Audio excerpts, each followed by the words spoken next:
What class is the hardest hitting ranged weapon user in the game? I'm talking bows here. Is it the ranger? I don't think so. The fighter? Probably not. How about the rogue? They're in the running. But for my money, I think it just might be the warlock.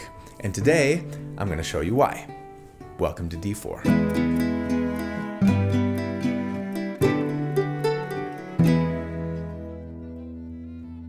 Hey everybody, so here at D4, every week I take a deep dive into character builds for my favorite role-playing games. I like to crunch numbers about them, I like to theorycraft about them, not so that I can tell you the right way necessarily or the best way to play a character, but to explore one potential way to build a character in the hopes of creating something that's both really fun but also really powerful to play. So if you also enjoy creating characters for your favorite role-playing games, or if you're just looking for ideas or tips on how to build something you're thinking about playing, or if you just like theory crafting, then welcome home.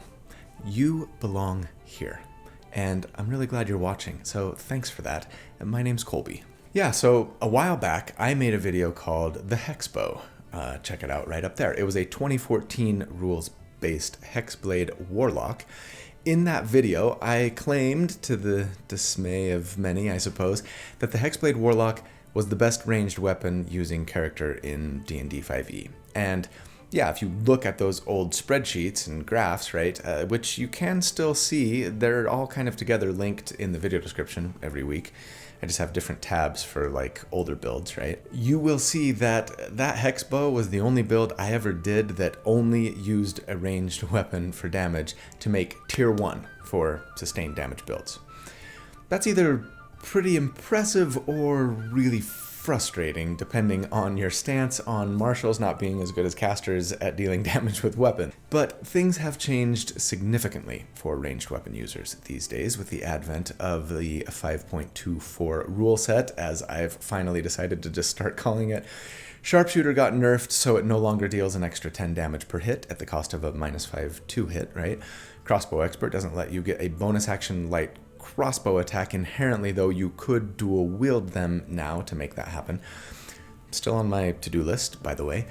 And while Great Weapon Master can now work for heavy ranged weapons, and that's cool, it only benefits attacks made with your action and has a 13 strength prerequisite, which is a bit annoying if you're trying to be a ranged weapon user, right? And of course, lots of classes and subclasses got a ton of changes, and while there is an Unearthed Arcana version of it brewing at the time of this recording anyways, the Hexblade isn't even updated for 5.24. In general, as I've talked about a few times now on the channel, it feels like ranged weapon users are just dealing less damage overall than they used to, and many would argue that that's a good thing, since they can generally stay a little safer and have an easier time attacking their target of choice every round than their melee counterparts do. You know, that feels balanced. But whether you like that or not, my question is the Warlock still the best ranged weapon user in the game? Keep watching to find out. I proudly present D&D episode number 223, the Hexbow 2.0? Nah, it's more like the Fey Bow, or Pact of the Bow. How about the Eldritch Archer? The Glamour Shot. That's a good one, actually. The Eldritch Blink Bow. Nah, I think everyone in the Discord server knew that it was over when 3 Otters in a Trench Coat suggested the ArcherFey Warlock. It's good. That's really good. Big thanks to my good friend Randall Hampton for the fantastic artwork that he put together for the build this week. He does this every week. If you'd be interested in seeing the other stuff that he's done, or potentially reaching out to try and commission him to create some art for your character or even your entire party, I'll put links in the video description as always on how to do so. Okay, so here's something you may not know about me. I don't typically wear a ton of jewelry. It's hard for me to find stuff that like fits my vibe. I like simple and I like natural. But then I discovered Holzkern, the sponsor for today's video, and I gotta tell you guys, I seriously love their stuff. Holzkern is a watch and jewelry brand, both for men and women, based out of Austria, and all of their stuff has such a cool look and feel because it's made from natural materials, wood, stone, even leaf. And they build all of their products in small quantities to ensure responsible, ethical production. But above all, it's just gorgeous. Even though I already have a Holzkern watch, actually, and some sunglasses too, for that matter, which I really love, they came out with this new model recently. Look at that. It's so nice, right? Yeah, it's called the Milestones. It's made with walnut, and seriously, this is now like the nicest thing I own that I wear on my body. In fact, putting it on, I feel like I need to up my shirt game when I wear it. Oh, yeah, that's better. But yeah, they do a lot more than watches. I've bought my wife a really nice necklace and some earrings from Holzkern as gifts.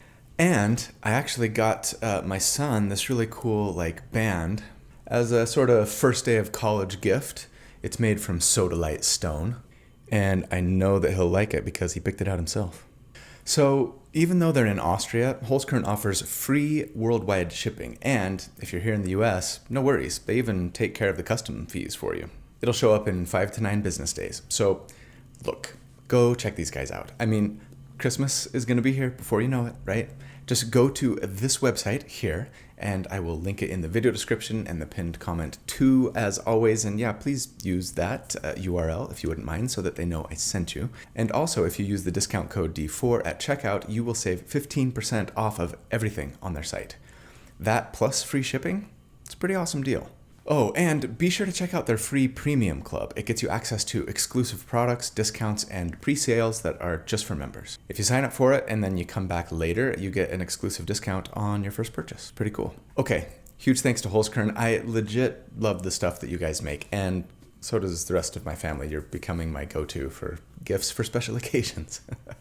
Okay, let's get back to the build. All right, a level 1 for our starting class. For our Warlock, we're going fighter. Of course we are. Yeah, I know it's a meme. And of course you don't have to do this, but maybe let me just take a moment here and say something that will probably make a good short.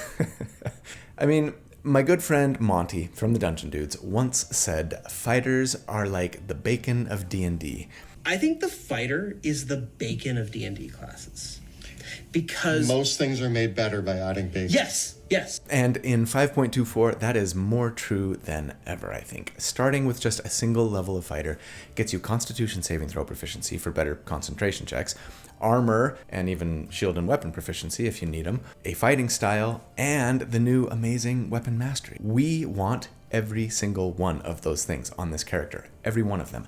And we would have to spend 4 feats to get them all if we just went Warlock, right? And we're only going to be getting 3 feats on this build thanks to multiclassing. Or we could just take one little level of fighter and bam, basically 4 feats. I don't know that I necessarily love how good a single level of fighter is because, yeah, oftentimes, not always, but often it makes me feel almost obligated to take a dip, right? Of course, there are alternatives to getting a lot of these things. A single level of Artificer gets you a lot of them, plus spell slot progression if that's important to you. But the 13 intelligence required can be a steep price to pay, especially when compared to the fighter's just 13 strength or dexterity, right? And yeah, no weapon masteries or fighting style with the Artificer, right?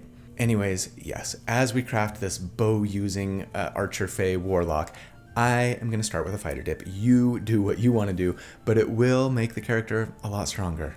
Sorry, not sorry. Okay, as for our species, I'm going to go with Elf today and say let's take the High Elf ancestry, mostly because at level 5, High Elves get a free casting of Misty Step, which I'll talk about later. As for our background, as always, I'm going to say take an old one and or a custom one, but if you can't do either of those things, Merchant is going to work just fine for us because it gives us the ability score increases that we want and the lucky feat, which is the origin feat that we want, as it so often is. I just really like having on-demand advantage on an attack or a save, proficiency bonus times per day, and that's what lucky gives us. As for our ability scores, I'm going to assume that we're going the point buy method as always and say let's start with a 15 charisma and take a +2 there, a 14 dexterity, a 13 constitution +1, and then a 13 strength. We're going to need that strength for a feat later. I'll bet you can guess what it is. Otherwise, we'd be able to have a better constitution and maybe wisdom. Oh well, for starting equipment, we're going to want some scale mail armor. And for the first level, and actually maybe for the first few, we're probably going to want to go with like just a one-handed weapon and a shield. I'd say a rapier probably and a shield. Right now we can't make attacks with our charisma, and dexterity is our next best attack stat, so it makes sense, but we'll talk a little bit more about this in a minute. Eventually, though, the weapon that we will be focused on, at least for Tier 1 and most of Tier 2, will be, wait for it, the short bow. Yeah, the short bow. I think this is the first time I've ever done a build where that was the weapon that I built around, maybe? Correct me if I'm wrong, if you know otherwise. Later on, we're going to switch to a longbow, and I mean, maybe if you have firearms in your campaign and you want to spend the money and the feet for it, we could get a pistol, right, or a musket. But why the short bow? Well, primarily because it's the best ranged weapon with the Vex weapon mastery, and as a Fighter 1, we get weapon masteries, and Vex says that if we land an attack with the weapon that has Vex and we have mastered, the next attack we make against that target before the end of our next turn has advantage. It's pretty cool. It's the reason I say let's use the rapier for now, and why we're going to want a short bow too, but more on that in a second. We also get Second Wind at Fighter 1, which says that 2 times per day and then recovering 1 use on a short rest, we can, as a bonus action, heal ourselves for a d10 plus our fighter level. It's nice. And then we get a fighting style. And of course, we are going to want the archery fighting style, which adds a +2 to all of our attacks with specifically ranged weapons. And that's pretty fantastic. You know who else is pretty fantastic? In fact, nay, I will say very, very fantastic.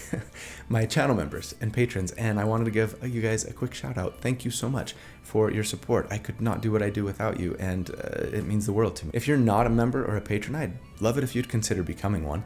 If you click the join button down there, or just follow the link in the video description, you can see what that means, right? I give all of my channel perks to every member who signs up at just the silver level or higher. It's a couple bucks a month, and then just ask that you pay, what you think it's worth and what you feel you can afford. Those perks include access to the D4 community Discord server, access to the library of write-ups that I do for all of my builds, and access to the monthly live Q&A hangout sessions that we do. If you're not interested or don't feel like you can support the channel in this way, that's totally fine. I appreciate you just being here, watching, liking, subscribing. All of those things are also great ways to support me, so thank you. Okay, at level 2, our city guard or mercenary or soldier has had an encounter with an otherworldly being.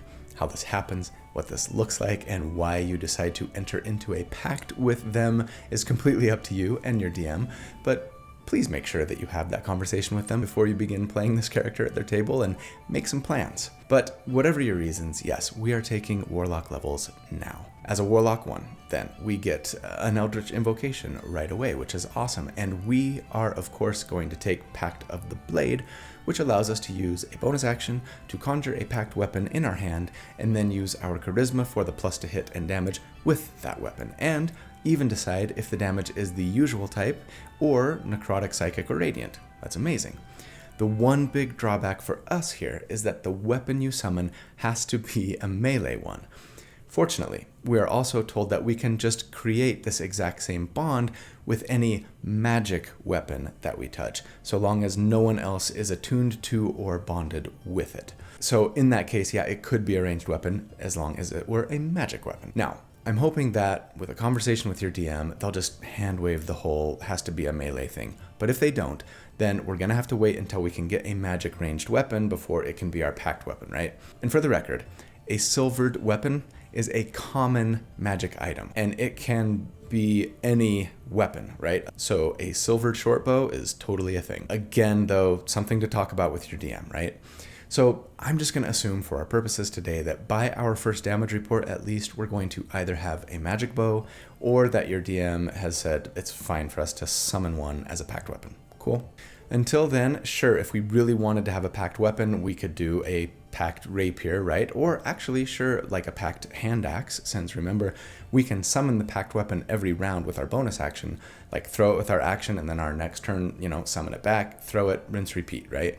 It's a poor man's returning weapon, kind of cool. Using our bonus action for this every round isn't exactly ideal, but it's something we could do. Of course, we also get spells now, and among the spells that you could get as a warlock, you could grab True Strike. And True Strike lets us make attacks with a weapon using our spellcasting modifier, right? And there's no restriction on whether it's a melee or ranged weapon here. So for now, we don't have extra attack. We could just cast True Strike with our action using the bow. until we get a magic bow and can make it our pact weapon. Beyond that, for spells, I think you're going to want to go for the usuals here. Eldritch Blast is another ranged weapon option that might be the best thing we can do just at level 5 specifically, when we don't have extra attack yet thanks to multiclassing, but Eldritch Blast would fire twice, right? Especially if you picked up Agonizing Blast for Eldritch Blast, at least just for that level. Hex is a nice way to use your concentration and bonus action to add a d6 to every attack.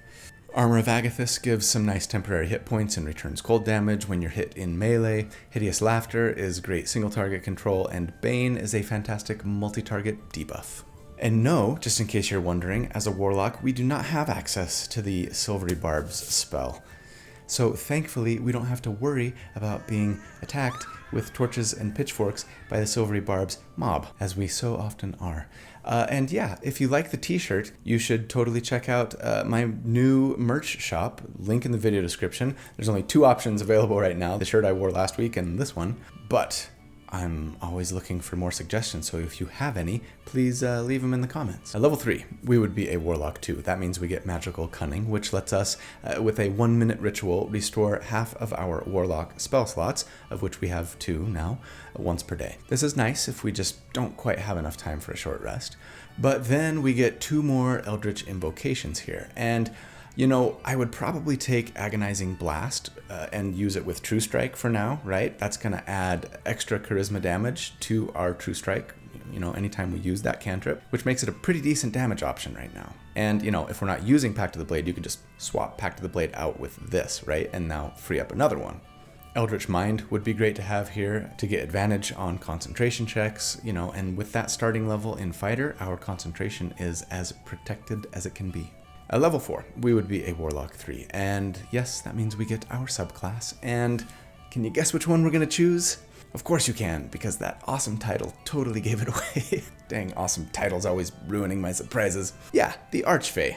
The ArcherFey Warlock is probably my favorite Warlock in the game right now, I think. Not because I think they're necessarily the most powerful or like do the most damage, but because they're just so cool and fun, and because I love fairies and Nightcrawler, and yet, despite that fact, I have never, not under 2014 rules, not under 2024 rules, built around the subclass. That's crazy. I mean, I did use them once in the Ultimate Eldritch Blaster build right up there. That was mostly a sorcerer, right? And I mean, ArcherFey was sort of an afterthought at the end of the build, kind of like a sure why not thing. Today, it feels both really cool and fun, but also mechanically really important for what we're trying to do. So, first off, as an ArcherFey, we get Steps of the Fae, which says that charisma modifier times per day, we can cast Misty Step without spending a spell slot. That's awesome. Next level, as a high elf, we'll get 1 more use of that, which will give us next level when we raise our charisma as well, 5 uses of Misty Step a day for free. And sure, free teleport is always fun, but it's especially good for us because we get to do lots of extra cool stuff when we Misty Step, especially at Warlock 6. And yeah, as a ranged character, it's going to be a great and easy way to kind of get some distance between us and our enemies, right? For now, we get to choose between 2 cool things when we Misty Step thanks to this feature. Refreshing Step gives us or a creature within 10 feet of us a d10 of temporary hit points after we teleport. Could be a nice way to keep Armor of Agathis a little bit refreshed, maybe, among other things. Taunting Step, on the other hand, says that creatures within 5 feet of where we teleported from have to make a wisdom save or have disadvantage on attacks against anyone other than us until the start of our next turn. Yes, I have ArcherFey Tank on my to-do list, though the enemy getting saves for this is kind of a bummer. Makes it tougher to really build a tank around, I think. Would we want to use this feature? I mean, as a ranged character, yeah, sure. Short bows have a normal range of 80 feet. We could teleport 30, make attacks, and then move even further away, right? Almost guaranteeing that the enemy is just going to have disadvantage on our ally that they attack if they failed their saving throw, unless they have a big ranged attack themselves, of course, which most enemies don't. Otherwise, they'd have to waste their turn chasing us down or just take the disadvantage. Pretty awesome. We also get 2nd level spells here, and ArcherFeys get Calm Emotions, Fairy Fire, Misty Step, Phantasmal Force, and Sleep, all for free. Pretty stellar list there, but beyond that, sure, I'd grab Hold Person to paralyze humanoids. Mind Spike's a really nice debuff. Spider Climb is great utility. Suggestion is fantastic control. Have fun with them. At level 5, we would be a Warlock 4, and that means we get our first general feat, and we want Elven Accuracy, of course. Why else would we have gone Elf? Okay, fine. I'm almost always going Elf regardless because I'm just basic like that, but this feat is the best thing ever. It lets us bump our charisma or intelligence or wisdom or dexterity by 1 to 18 now for us, and telling us that when we have advantage on our attacks using charisma for us, we can roll 3 d20s instead of 2, and it does great things for our accuracy. We're going to get a lot out of this feat. At level 6, we would be a Warlock 5, and that means we get 2 more Eldritch Invocations. I'd grab Thirsting Blade first and foremost so that we can have extra attack now with our packed weapon, and yeah, I'm assuming we're level 6, we should have a magical bow by now. Let's get Eldritch Smite so we can, when we hit with our packed weapon, doesn't have to be a melee weapon, suck it, paladins, then we can spend one of our Warlock spell slots specifically to do an extra, well, it would be 4d8 of force damage now that our spell slots are 3rd level, right? Plus 1d8 more for every spell slot higher than 3rd level. One awesome thing here that's slightly less awesome for us, it says that if the target is huge or smaller, nice, we can, if we want, give them the prone condition when we hit them with Eldritch Smite as well. No save. Wonderful. Problem is, yeah, if we're attacking from range, that'll give us disadvantage on our attacks against them, so I'd only do this if you were smiting with your final attack of your turn. And in that case, yeah, fantastic. They'll have to use half of their move speed to stand up, and we'll have a much harder time getting to us as a result. Do I assume that we're smiting when I crunch numbers? We only have 2 spell slots, right? I mean, what I've been doing when I take this invocation is just assuming that if we crit, we smite. It's not perfect because sure, there's always a chance we could crit more than once per combat encounter, but that chance is fairly small, less small with advantage and Elven Accuracy, admittedly, but still. Feels like a decent way to account for it without going crazy with my assumption. Finally, yeah, at this point, I'd replace Agonizing Blast with Pact of the Chain, I think. This gives us a familiar, a la the Find Familiar spell, but we get some bonus options for the familiar, and some of those can even be invisible, which I would suggest, so that they can take the help action on their turn and then move away without taking an opportunity attack and generally, be more likely to survive on the battlefield. Finally, we get 3rd level spells at this level, and Phaelocks get Blink and Plant Growth for free. Those are both really great spells, actually, for, survivability on the one hand and control and snaring on the other. But beyond that, while sure, Counterspell, Fly, Fear, Hypnotic Pattern, and more are of course fantastic, the only one that I'm really going to focus on here is that oldie but goodie Spirit Shroud. I like the spell. It's by no means a no-brainer, but it's probably the best thing we can do for our damage. We cast it as a bonus action, it requires concentration, and thereafter it lets us do an extra d8 of cold, necrotic, or radiant damage to all of our attacks to enemies within 10 feet. And also, enemies who start their turn within 10 feet of us have their move speed reduced by 10 feet. Okay, yeah, that 10 feet thing kinda sucks, especially on a ranged character. I get it. However, as an Archfey, it sucks way less than it does on other builds, and is one of the main reasons I wanted to go with this subclass. On your turn now, you could move up to the enemy, pepper them with your attacks, and then blink away, giving them disadvantage on their attacks, or giving yourself temporary hit points, and stay relatively safe. I think it's awesome. Of course, if you'd rather, feel free to just use Hex for now, or, of course, Hypnotic Pattern or Fear, right? Which will likely do a lot more for your entire party and the combat encounter than a little more damage out of you will, but if we're crunching numbers, sure, Hex is fine here. A d6 per hit is practically the same as a d8, and doesn't have the range restriction, though it does require a bonus action to transfer once your target is dead. If we're not teleporting every round, we're not as worried about that anyways, yet. Okay. At level 6, it's time for our first damage report. What does combat look like for us right now? It's pretty straightforward. On round 1, we cast Spirit Shroud with our bonus action, get within 10 feet of our target, and hit them with 2 short bow attacks. I'm assuming we can have advantage on our first attack from our invisible familiar. If you're not so sure about that, go ahead and watch this short if you want to get into the weeds on familiars and taking the help action. Sure, I understand it doesn't work this way at every table, but I'm also confident that it does for most of you. If it doesn't, hey, we've got luck points. Assuming the first shot hits, Vex will give us advantage on the next, and if that one hits, then we'll have advantage on our first attack against that enemy next round too, assuming they're still alive, right? And we can let our familiar give advantage to someone else. Again, if that first attack misses, we'll have luck points for backup. And yeah, we really want advantage on all of our attacks, because with Elven Accuracy and our +2 to hit from our archery fighting style, it's really going to almost guarantee a hit on all but the highest enemy armor classes and the unluckiest of rolls. It will also bump our crit chance to almost 15%, and again, if we crit, go ahead and pile on an Eldritch Smite for what would be 8d8 extra damage. Doesn't even require our bonus action. Suck it again, pallies. And yeah, then on subsequent rounds, just rinse and repeat. So, doing all of these things, averaged over 4 rounds against enemies with a 10 armor class here, we would on average do 37 damage per round, and against a 15 AC, it would be 36 DPR. Yeah, like I said, we're super accurate. Now, 36 DPR is decent. It's kind of middle of tier 2 compared to other DPR builds that I've done to date at this level. Maybe more importantly, how does it compare to other ranged weapon users specifically? I'd say middle of the pack there as well. But I think it's going to scale a lot better than most, if not all of them. So let's find out. All right. At level 7, we'd be a Warlock 6, and that means as an Archfey, we get Misty Escape, and I really love this addition to our Misty Step. Now, we can Misty Step as a reaction in response to taking damage, which is so cool and should really help us stay at range more than ever.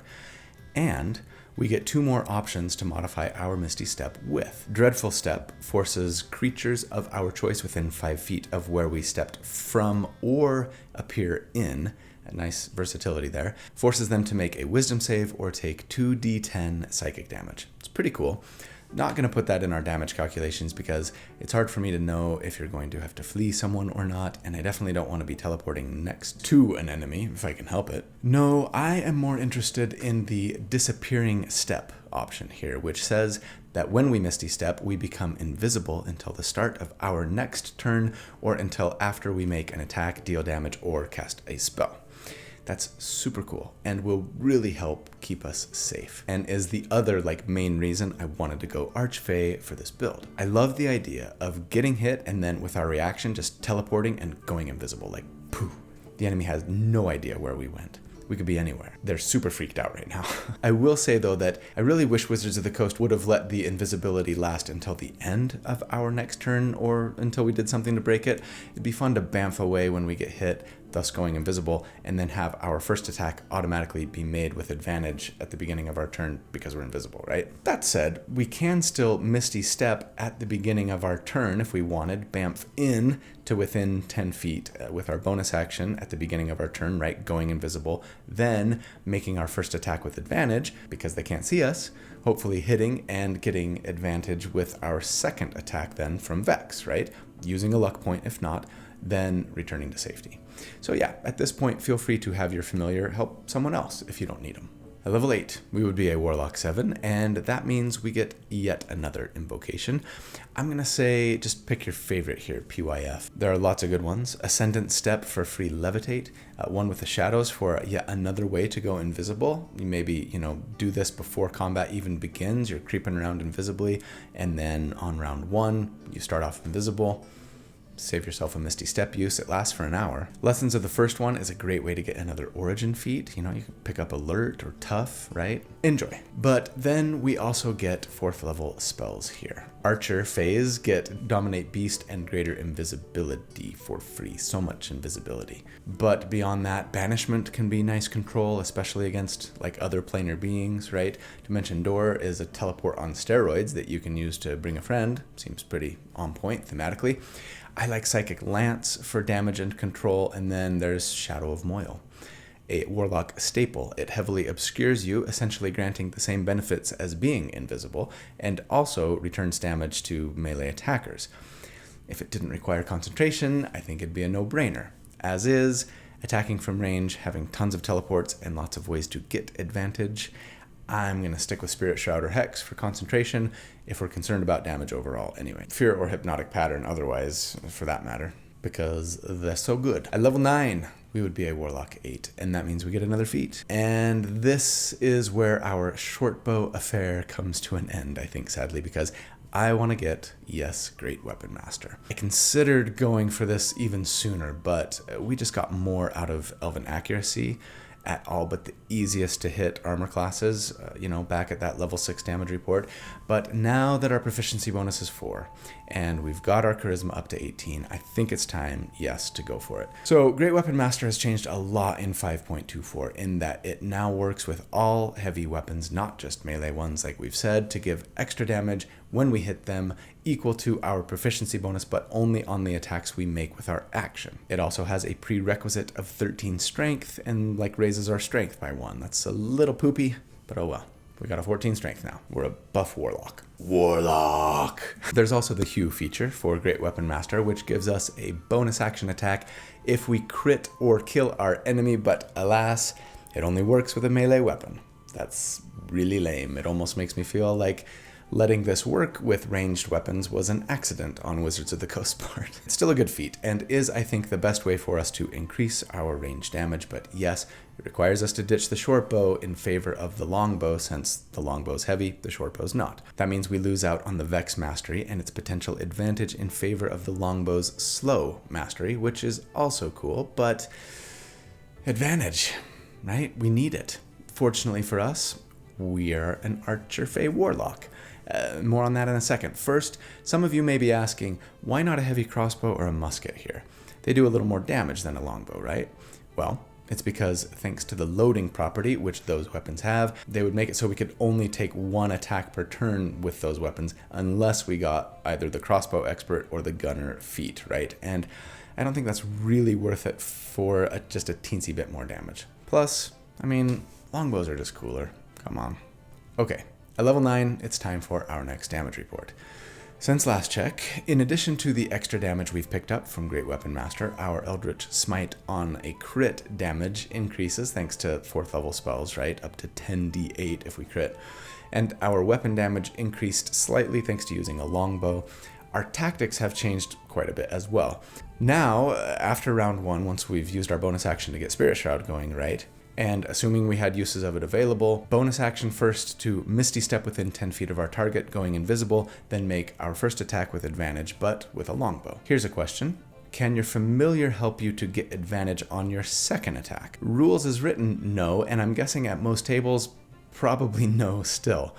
I think for those of us who play, your familiar can basically give whoever they want advantage on their next attack, the familiar is still going before or after you, not at the same time as you, letting you interrupt your own attack action for them to come distract your target for your second attack, right? If you're lucky and your DM allows this, great. I think for the rest of us, we can hopefully do this. Have our familiar help us on our first attack, then Misty Step, go invisible, and make our second attack with advantage, then move to safety. I appreciate that not all tables will necessarily allow this either. Jeremy Crawford has had some tweets a few years ago that have created a bit of confusion around this, can you interrupt your attack action to take a bonus action? But the player's handbook seems pretty clear to me.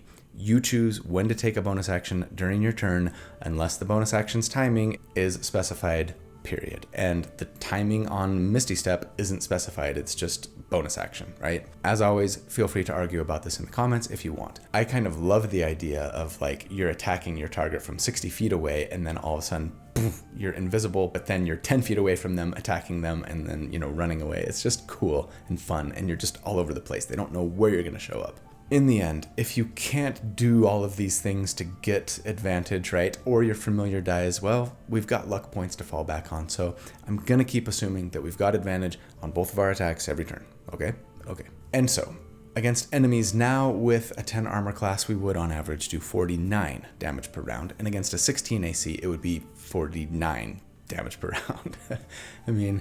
Hey, the increase isn't huge, but at least we're consistent. And yeah, compared to other DPR builds that I've done to date at this level, that's middle or maybe even bottom of tier 2, but the higher the enemy AC goes, the more favorably we compare with other builds, beating out even some tier 1 builds against like a 20 armor class and up. Again, check the spreadsheets. They are in the video description. So yeah, that makes me feel a little better. We're not crushing it necessarily, but we're super consistent, and that's fun. Plus, we're bamfing all over the battlefield and going invisible, and it's just super. Let's keep it going because big scaling is coming. At level 10, we would be a Warlock 9. That means we get Contact Patron. This lets us have the Contact Other Plane spell always prepared and lets us cast it once per day for free to contact our patron, and tells us that we automatically succeed on our save to prevent nasty things from happening when we cast that spell, so long as we're casting it to contact our actual patron, right? Though I bet if you used the spell every single day, because we can once a day for free, your patron would get really annoyed with you. You should try it, see what happens. Yeah, this is some great stuff for utility, but also roleplay. And I hope that you and your DM work out some cool, dramatic, interesting, maybe scary, maybe potentially funny stuff with it. We do get another invocation here, and I think I'd probably go Life Drinker here, though I'm slightly reluctant about it. It was just so much better in the 2014 rules. Womp womp. At least for damage. You know, it's not bad. Once per turn, when we hit with our packed weapon, we can do an extra d6 of necrotic, psychic, or radiant damage. It's like a mini Eldritch Smite. And then, if we want, expend a hit die to regain hit points equal to the roll plus our Constitution modifier, just as though we had done so during a short rest, right? And I guess, you know, being able to do this once per turn really could help us kind of stay on our feet.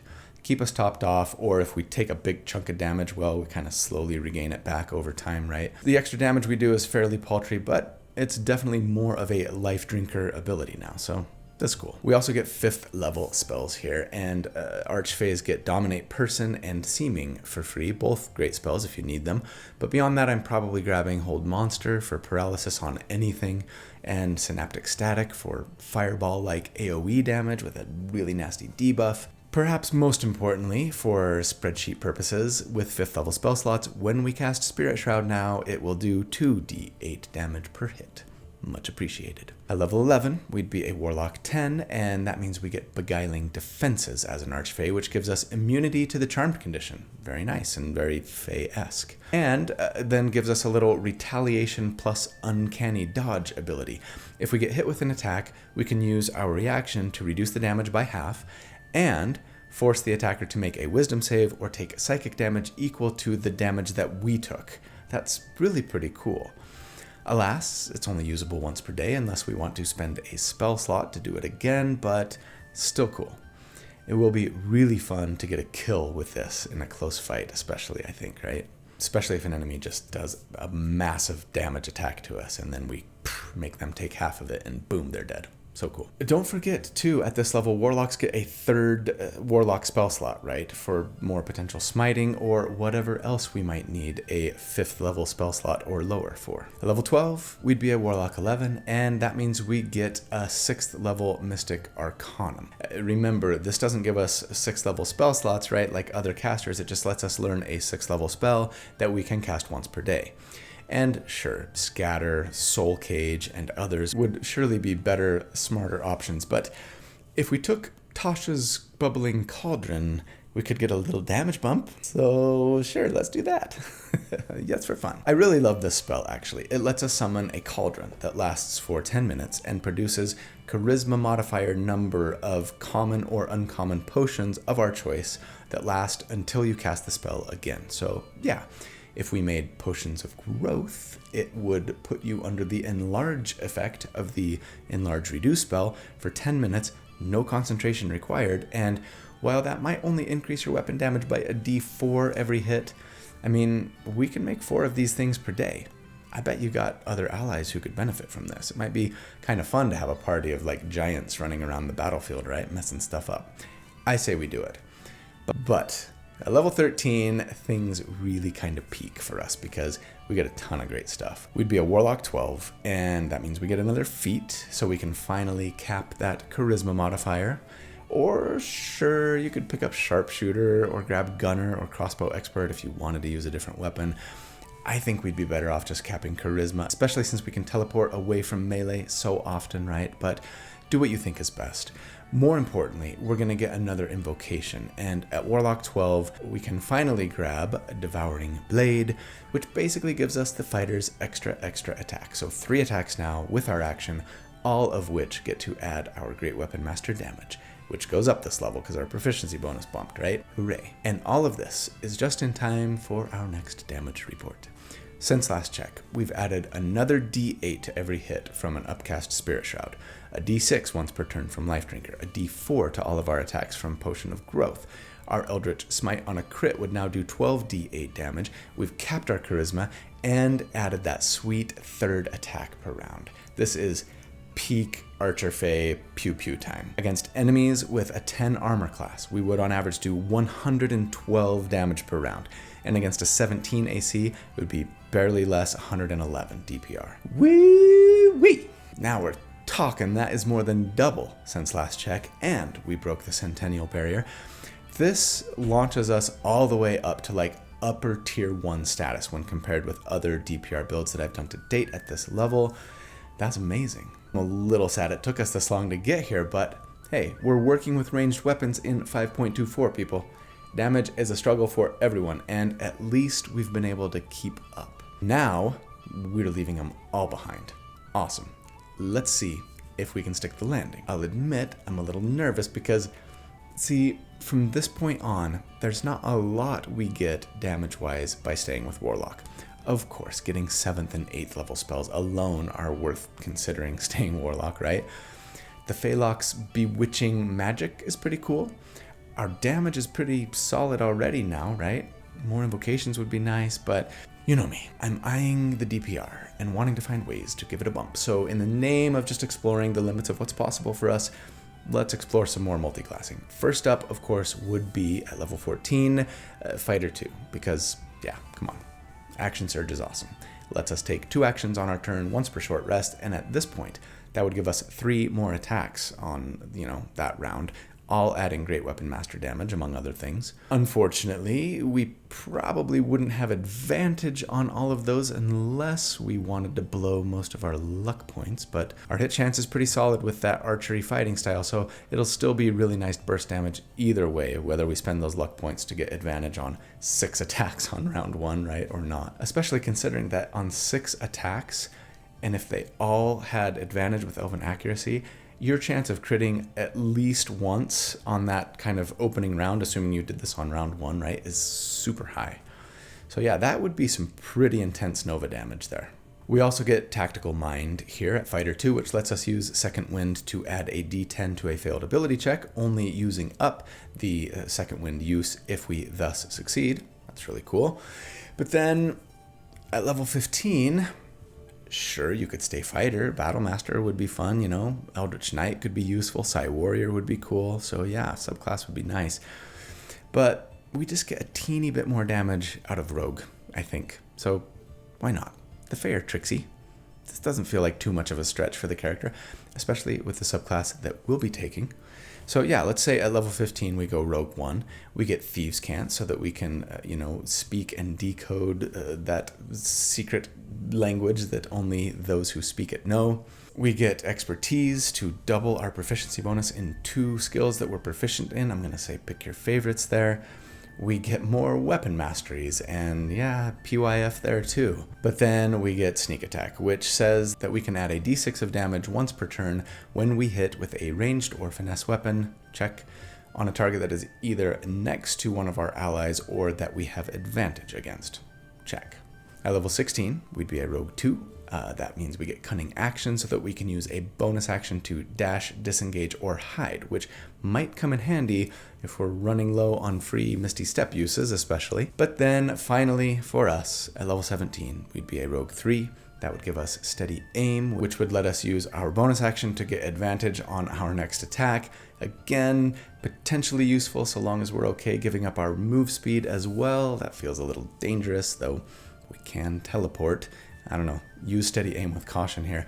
More importantly, we would get our subclass, and we're going with Arcane Trickster, of course, because we're magical Fae tricksters. This isn't necessary as a subclass choice by any means, but it feels the most useful to me and the most on point thematically. Arcane Tricksters get the Mage Hand Légèrement feature, which teaches us the Mage Hand spell and lets us make it invisible while we use it, even to disarm traps or pick locks or pockets or just pull hijinks.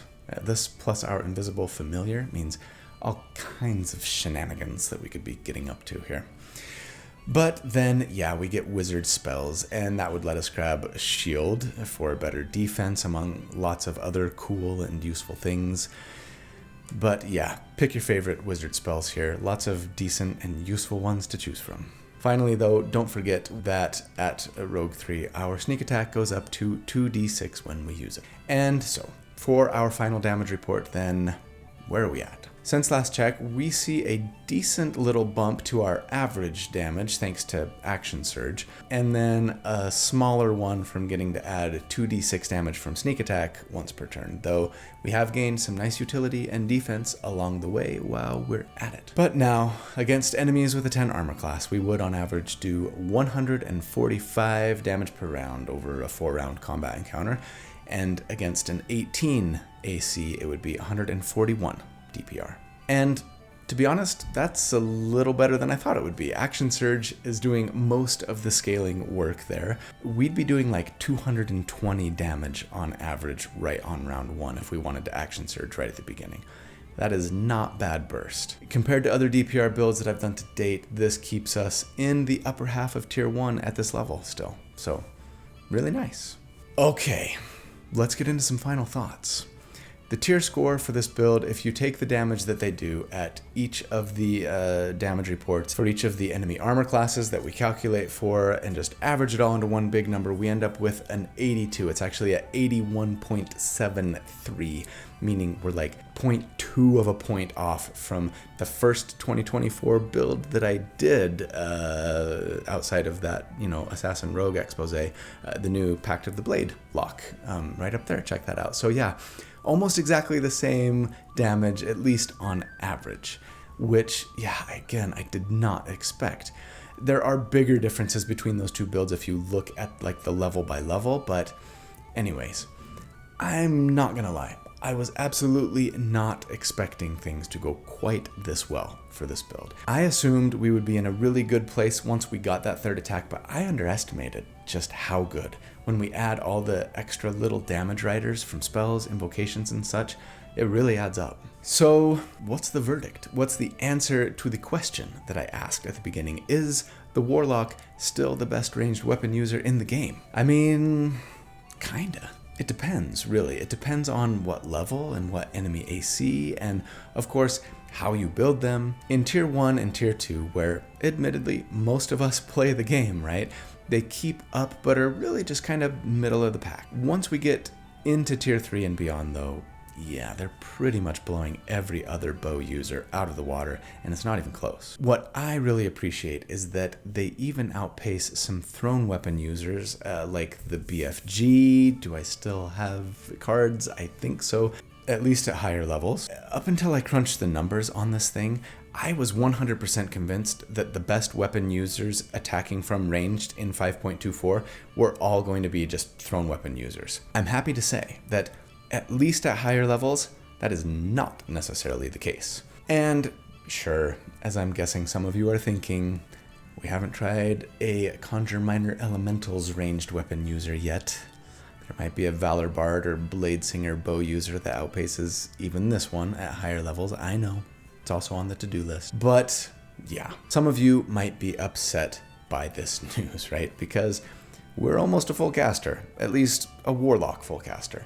So that martial caster divide don't seem to be getting any narrower here.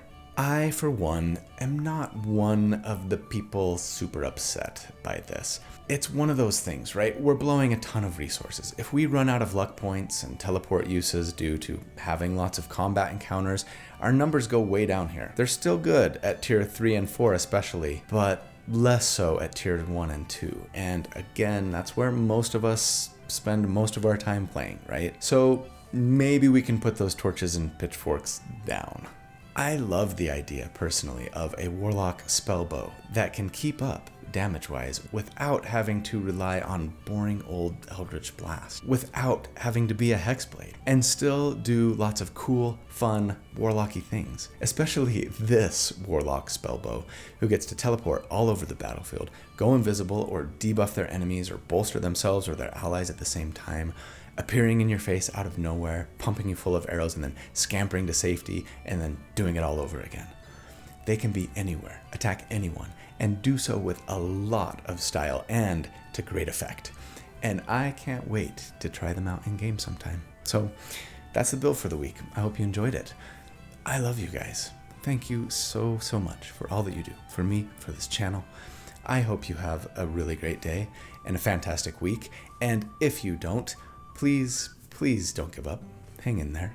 You can do this. I hope that you'll do good and that you'll be kind and that I see you again really soon. But until then, take care. Bye.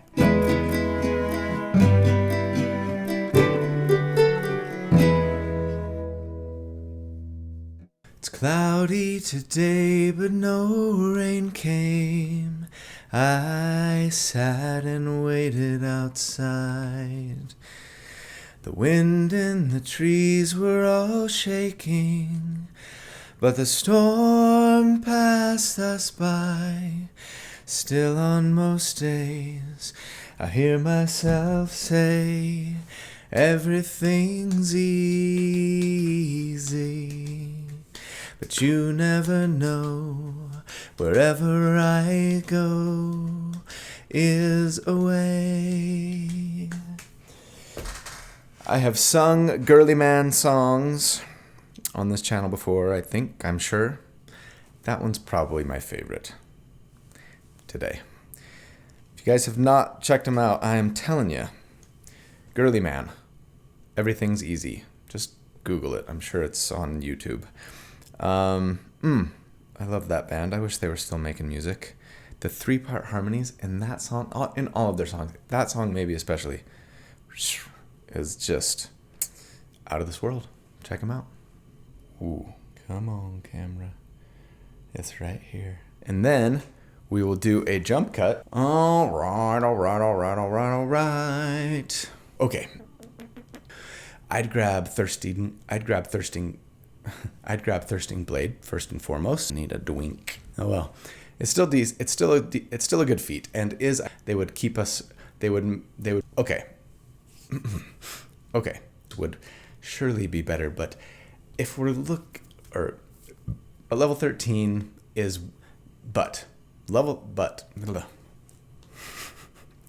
I like big butts and okay. That for each of the enemy